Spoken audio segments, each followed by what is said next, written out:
Hi everybody! Today we are going to be back in my Strathmore Tone Tanned sketchbook, and I'm going to show you how you would potentially do a drawing on toned paper. Alright, so for this drawing I'm going to be using my Prismacolor colored pencils in the colors Tuscan Red, which is darker, and Terracotta, which is a little bit lighter. For my light areas I will also be using the Prismacolor white colored pencil, and for my highlights, I will be using the pastel pencil in white by Caran d'Ache. Alright, so if you are attempting to do a drawing on toned paper, I just want to bring your attention to this 5 value scale here. This is a very simplified value scale. It can be as many as 7 or 10, 12. You can have as many values as you want, but this is just a way to simplify the shadow areas from the light areas so I can explain to you exactly how you would draw them. So the thing about toned paper is that it is not your lightest values. Ordinarily in a drawing, the white of the paper would be your lightest values. You would let that shine through in the highest highlights and in the light areas of your image. So with toned paper, the mid-tone is actually your paper value. So that means you're going to be drawing in only the shadows and the lights and never the midtones. So for instance here you can see that our darkest value, number 5 here, is the darkest areas of your drawing where no light is essentially hitting your object. So this would be equivalent to a pure black in a regular pencil or charcoal drawing. So for this I use Tuscan Red and Terracotta mixed together. And then you have your number 4 value, which is a little bit lighter, and I use primarily the Terracotta for this with just a little bit of the Tuscan Red. And then as you start moving into the light side, you have all your midtones. So this will be more and more of the paper showing through as you move to the midtones. And then you can add in your lights, and this will be your number 2 value here. I just did a little bit of the Prismacolor white.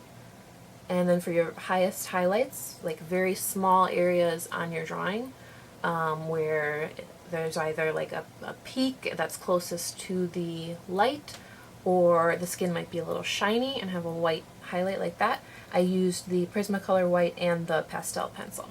So to see this in action, you can take a look down here at this simple sphere I've drawn pretty roughly, and you can see which areas are which value. So your highlight is right here, that's closest to the light, and then surrounding it there's a little bit of Prismacolor white pencils for your light areas. And then you can see the paper showing through in this general area here, which are the midtones. So you kind of work the lights into the midtones, and your core shadow and your number 4 value, you work that into the midtones to create a seamless transition. So then we hit the core shadow here, which is the darkest area of any form. It is where the light side transitions to the dark side. So there will always be a super dark kind of area right there. And then not to be forgotten, which sometimes I do forget, but there is reflected light, which means like the surface of the table that your object is on, or generally there's some light being reflected into the dark areas, and this helps give more of a 3-dimensional form. So that will be your number 4 value. It should never ever be lighter than your midtone. You never want your reflected light to start transitioning into these light values. So never use white in your reflected light areas. Just use less of your pencil media or whatever you're using, and allow more of the paper to show through to lighten it just a bit. Okay, so I hope this was helpful, and now we're going to get started on a quick drawing I'm going to do. I'm doing a portrait from an image I found on DeviantArt, which I love DeviantArt for stock images. There's some really, really inspired people out there who create really, really wonderful and beautiful images to draw from.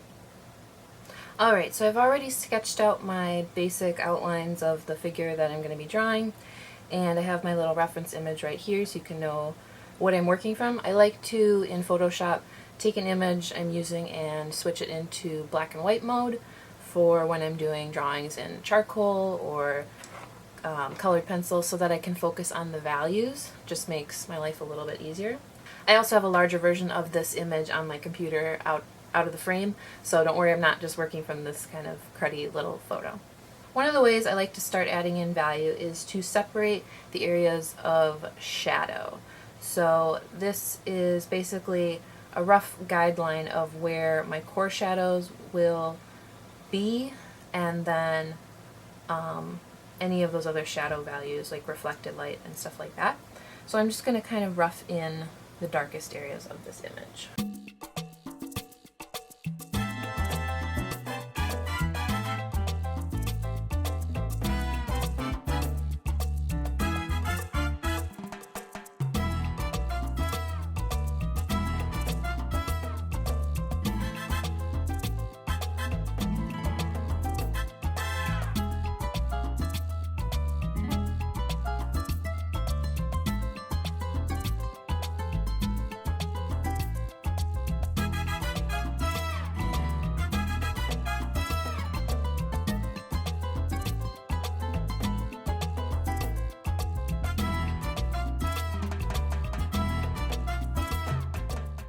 Okay, now I'm going to go in and add the core shadows where things are really, really dark.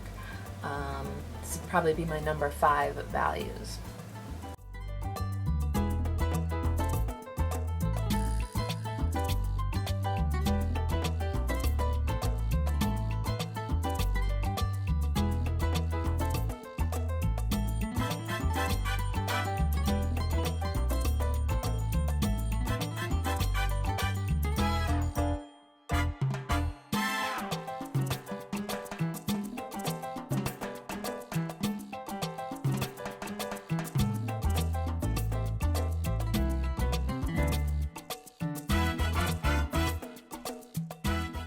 Okay, now that I have some really dark areas, I'm going to work a little bit more on the shadows for the shadow area moving into the midtones.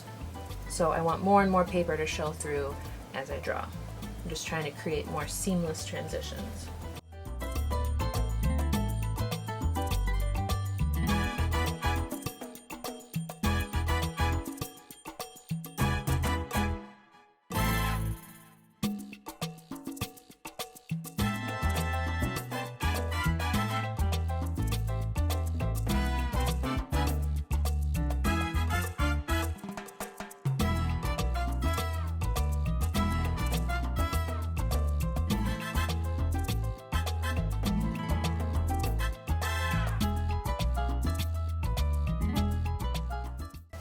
Alright, so now that I have those kind of quickly indicated, I'm going to add in my light areas.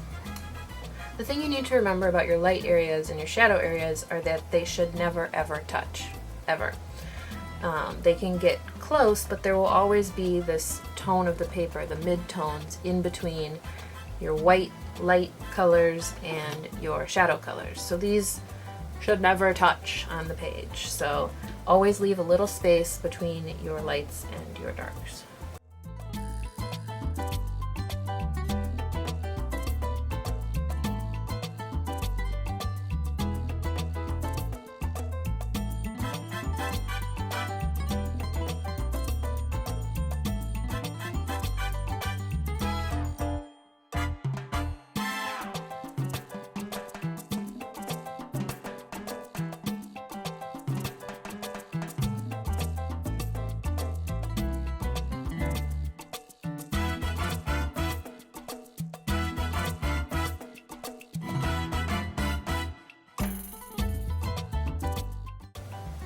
Okay, now I'm going to add my very last highest highlights of the drawing and start finishing up any little details.